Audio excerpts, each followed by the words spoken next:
अस्सलाम वालेकुम नाज़रीन। आज हम आपको ज़र्दा यानी कि मीठे चावल पकाना सिखाएंगे। बहुत मज़े के होते हैं। इसके लिए हमने 1 गिलास चावल लिए हैं। 1 गिलास मीन यानी आधा किलो, तकरीबन हमारा गिलास बड़ा है। उसके लिए हमने 5 गिलास पानी बर्तन में डाल के उसको गर्म होने के लिए रख दिया है। उसमें तकरीबन हमने आधा चम्मच ज़र्दा रंग का शामिल किया है। उसका कलर देने के लिए आप तेज़ चाहते हैं तो ज़्यादा शामिल कर लें, लाइट चाहते हैं तो इससे भी कम शामिल कर लें। आप हमारे चावलों का कलर देखिएगा, उसके मुताबिक अपने फ़ैसला कीजिएगा। ये हमारे पानी जोश खा रहा है। पानी जितना सही उबल जाए चावल उतने अच्छे बनेंगे। चावलों का पानी निचोड़ के हमने इसमें शामिल कर दिए हैं। चावल डालने के बाद हमेशा उसको एक बार ज़रूर हिला लें आप, वरना चावल आपस में जुड़ जाएंगे और उसकी गुठलियाँ बन जाएंगी। इसके लिए ज़रूरी है कि चावल गर्म पानी में डालने के बाद उनको हल्के हाथ से एक बार हिला लिया जाए। उसके ऊपर ढक्कन रख दें ताकि चावल ठंडे थे तो वो पानी ज़रा जोश खा ले, एक कनी में चावलों में रह जाए। तो हमने इसको चावलों को निचोड़ लिया है। देखें इसका कलर आप, मैंने आधा चम्मच डाला था आधा किलो चावलों में ज़र्दा रंग, आधा चम्मच ज़र्दा रंग डाला था। तो ये देखें एक कनी चावलों में रह गई, तो मैंने इसको निचोड़ के टोकरी में डाल लिया है। अब हम चाश बनाने के लिए आधा कप पानी डालेंगे बर्तन में। आधा कप ही काफ़ी है क्योंकि फिर पानी सुखाने में देर लगती है। जितने हमने चावल लिए हैं हमने उतनी ही चीनी लेनी है। अगर हमने आधा किलो चावल लिए हैं, ये देखें हमारा गिलास बड़ा है, तो हमने आधा किलो ही इसमें चीनी शामिल करनी है। और चीनी को भी डालने के बाद आप फ़ौरन हिलाएंगे, वरना उसकी भी गुठलियाँ बन जाएंगी और वो बहुत हार्ड बन जाएंगी, वो दोबारा मेल्ट नहीं होती।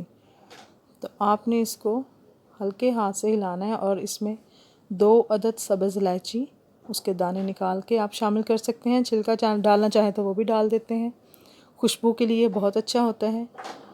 मैंने भी सब्ज़ इलायची खोल के इसमें डाल दी है। और अब चीनी को हम साथ साथ ही हिलाते जाएंगे ताकि उसकी गुठलियाँ ना बने। ये देखें चारों तरफ से हमने इसको हिलाना है ताकि किसी तरफ से चीनी जब ब्राउन ना हो जाए। और जब चीनी हल्की हल्की पिघलना शुरू हो जाए तो हमने इसमें तकरीबन आधा कप देसी घी शामिल करना है। ये तकरीबन 150 ग्राम होगा। तकरीबन 150 ग्राम इसमें हमने देसी घी शामिल किया है। आपके पास अगर दूसरा डालडा है या कुकिंग ऑयल है तो आप वो भी शामिल कर सकते हैं, लेकिन इससे ज़रा उसकी खुशबू अच्छी आती है। ये हमारे पास थी घर की मलाई, दूध की मलाई उतार के वो हमने इसमें शामिल कर दिया क्योंकि हमने इसमें खोया नहीं डाला, तो इसलिए हमने उसका नेमल बदल हमने घर के दूध की मलाई जो कि गाढ़ी थी उसको शामिल कर दिया है इसमें। और साथ ही उसको हिला लिया है ताकि उसकी भी गुठलियाँ ना बने। अब हमारे पास ये नारियल, किशमिश और बादाम थे, इसको हमने धो के अच्छी तरह साफ़ कर लिया है। ये हस्बे ज़रूरत या आपके पास जितने भी हों या हस्बे तौफीक आप इसमें शामिल कर सकते हैं। ड्राई फ्रूट है तो आप वो शामिल कर लें, अशरफियाँ आपको पसंद है तो वो शामिल कर लें। मिठाई कोई डालना चाहें, रसगुल्ले वगैरह, तो आप वो शामिल कर सकते हैं। लेकिन मेरे पास ये चीज़ अवेलेबल थी तो मैंने इसी को इसमें शामिल कर दिया। और साथ साथ हमने चीनी का शीरा भी तैयार करते जाना है, उसको हिलाते जाना है। अब आप देखें कि मलाई ने और चीनी ने मिलकर एक ज़बरदस्त जोश तैयार किया है और झाग बन गई है। अब हम इसमें चावल शामिल कर देंगे। चावल देखें कितने दानेदार और खिले हुए हैं। हम इनको हल्के हाथ से डालेंगे ताकि इसकी गुठलियाँ ना बने और हमें कोई दोबारा मसला ना हो अंदर। हम ये देखें दाने खुद ब खुद गिर रहे हैं। अब हमने इसको हल्के हाथ से इस सारे शीरे में चावलों को मिक्स कर देना है।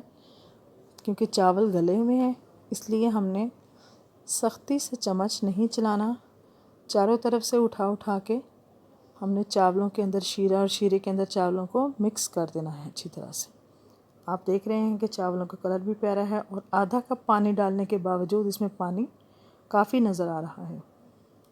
इसलिए हम अभी इसको बग़ैर ढक्कन के पकाएंगे ताकि पानी खुश्क हो जाए और चीनी इसमें जज़ब हो जाए। चूल्हा ना बहुत तेज़ और ना बहुत हल्का, दरमियानी आंच पर इसको पकाना है, क्योंकि तेज़ करेंगे तो चीनी नीचे बैठ जाएगी और नीचे से जलने का खदशा है, और कम करेंगे तो चावल ज़्यादा गल जाएंगे।